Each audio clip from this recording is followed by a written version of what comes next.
while they do that. Ma'am, what's your name in the back? You have a case here today? All right, I just wanted to just say thank you because you could have sat there and not done anything, but you're getting up and helping the gentleman get himself out the door. I do appreciate it and it was noticed. Thank you. Your name, sir? Oh, Donald Wissett. Thank you. Can I say something? I'm sorry, I'm just, No, if you want, but you have an attorney there to speak for you. I don't know. okay, but I know, I'm saying I need. Why don't I speak first? We've been working on a resolution, and that is for a misdemeanor. There were some charges that were coming up potentially out of 14B, and with that, we were working to try and still resolve it. I understand that there's a new potential charge that occurred about 3 weeks ago while Mr. Whitsett was in custody. That's being reviewed by the prosecutor's office. They've asked for a short adjournment to review that report to see whether or not they're going to authorize charges. There may still be an offer of a misdemeanor on the table. The prosecutor's asking for 2 weeks to be able to come. Look at the whole picture. Had at that time. You know, it would be a joint request. I'm not specifically asking for, because if that's a new felony, will it revoke the misdemeanor offer that had previously been contemplated? Probably yes. If it gets denied, then we can resume the course that we were heading towards, but I can't ignore the fact that apparently he's been engaged in criminal activity the last few weeks. Okay, but sir, I want to make sure that you don't say anything about what they're looking at or anything about any charges. Okay, I don't want you to say anything that may hurt you. So you're saying that I'm saying about the charge? You shouldn't be talking about the charge. Okay, Judge Simpson. They said, okay, I'm talking about the other one. Okay, like when they said the first one about this larceny, it ain't came up, and they've been journeying 8 weeks. I got a newborn baby. Hold on. Easter. What? The larceny? Yeah, they said it was one popped up. It wasn't one because and they said they was kept adjourned for it. Now they're talking about this other case, and it's nothing. I don't even see why he had a paper he came to show me yesterday. It was a drop count 1, and I plead to usage for the judge. Right, but did you listen to what was just said? There's some activity, I don't know what it is, and I don't want to hear even your version of it, but there's some activity that occurred, that may be criminal activity that occurred while you were in custody. That's been sent to the prosecutor's office to review to see if there will be additional charges. You follow that? Yeah. They're making that decision, okay, about whether or not new charges will come. What I guess you're explaining to me about the plea offers and what Mr. Drukas would have explained to you was indeed the plea offer, but now this other criminal activity may change the prosecutor's position as to whether or not you could do that. So what your counsel is jointly requesting with the prosecutor's office, and I think it's a smart thing to do, but you might disagree, is to adjourn it out a couple weeks, figure out what they're going to do. If they authorize charges, that misdemeanor plea may not be in play anymore. If they deny it, then the misdemeanor plea and what you talked about, you can go ahead with. Okay, but I've been here 8 weeks. I got all these kids with her, and then she had another baby on Easter, and I'm just been in here. And I got my parole. I talked to my parole the other day. She took up the charge. Like I don't see how I'm still in here. He's talking about a felony. There's no felony got to pop up. Well, I don't know that. Because if I get assaulted and I don't want you saying, okay. I mean, I don't want you saying anything about a case that may be coming up against you because that can be held against you. Okay. That's the reason I don't want you to say it.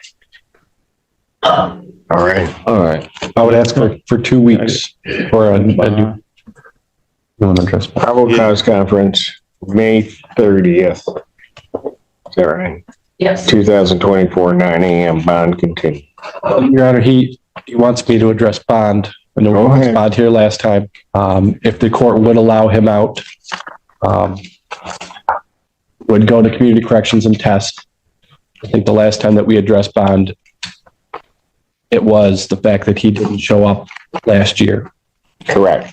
He has been in custody for a period of time. He has sobered up. And asking to be able to test a community correction. And I let him out. He doesn't show, he was gone. And For all that you time. would not object to a GPS tethering. Not doing that. I denied it previously. I don't see anything that's changed. Motion for bond reductions denied. Thank you. Judge, What? good afternoon, Robert J. Cole on behalf of Wardell What Smith. did he say? Judge, No, no. what? Can't come up here. That's fine. You're looking to cut, I know what you're trying to do because you're starting to walk there. Judge, Judge, I called Wardell. He's stuck in traffic, but he promises 10 minutes. Can you please pass? You are the most considerate, gracious.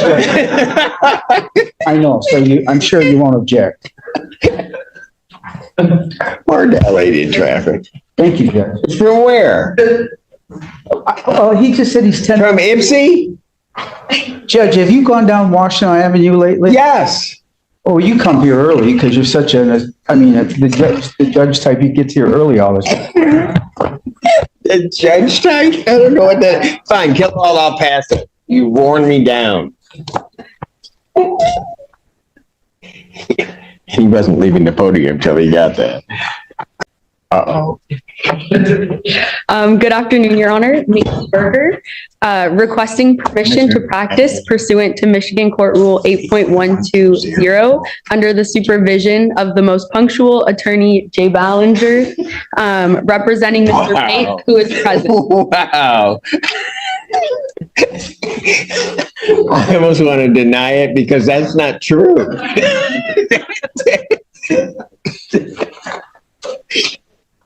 Where are you from, young lady? I'm originally from California, but I'm attending law school at Michigan State. Where? Michigan State, go green.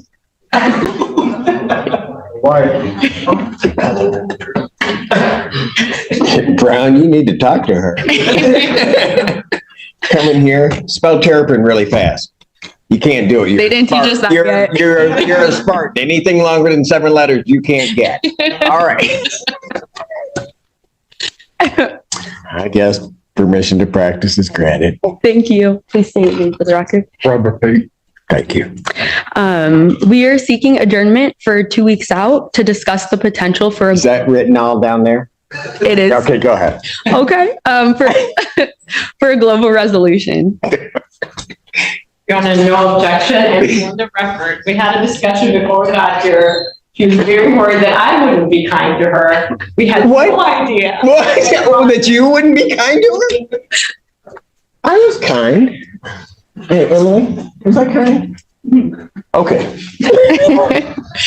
Glad you all jumped on my bandwagon. Probable cause conference, May 30th, 2024, 9 a.m. And will continue. Thank you. Thank you, sir. Thank you, Your Honor. Michigan State. I didn't know they had a law school. Brown, I don't know how you let anybody get up here and say go green anything. No. We'll talk. I'll send you an email. This courtroom hearing captures a deeply human moment where legal procedure collides with exhaustion, fear, and personal collapse as the defendant stands before the court after spending weeks in custody, visibly overwhelmed and struggling to understand how his situation has become even more complicated. What begins as a discussion about a possible misdemeanor resolution quickly takes a serious turn when the judge explains that new alleged conduct during custody is now under review by the prosecutor's office, a development that could completely erase the plea deal that had once seemed within reach.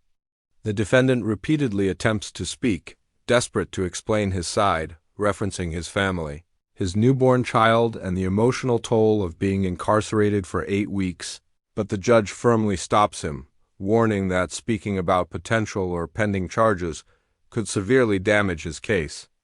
The courtroom becomes a tense space where frustration meets restraint as the judge carefully outlines the reality of the situation. The law cannot move forward until prosecutors decide whether new charges will be authorized, and until then, no promises can be made. Defense counsel strategically requests a short adjournment, arguing that delaying the case is the safest path to avoid irreversible harm, even though the defendant clearly feels crushed by the thought of remaining in custody any longer. When the issue of bond is raised, the defense points to sobriety, time already served, and willingness to comply with supervision, but the judge looks to the past missed court dates, previous violations, and broken trust and concludes that nothing has changed enough to justify release. In a moment that quietly defines the hearing, the judge explains that the court must rely on patterns, not promises, and that sympathy cannot outweigh a documented history of known compliance. Despite brief moments of levity and courtroom banter, the underlying tone remains serious as the defendant realizes that his words, no matter how emotional, cannot undo the legal weight of his record. The hearing ends with the case adjourned for 2 weeks, bond continued, and the defendant left in custody, facing an uncertain future that now depends entirely on whether prosecutors move forward with additional charges. More than a legal proceeding, this hearing becomes a stark reminder of how quickly hope can disappear in a courtroom, how silence can sometimes be a form of protection, and how the justice system, bound by structure and precedent, often leaves little room for emotion once trust has already been lost. If you want more real courtroom moments that reveal the truth behind the law, expose raw human emotion, and show how one decision can change a life forever, make sure to subscribe. Turn on notifications and share your thoughts in the comments because the next case might be even more shocking.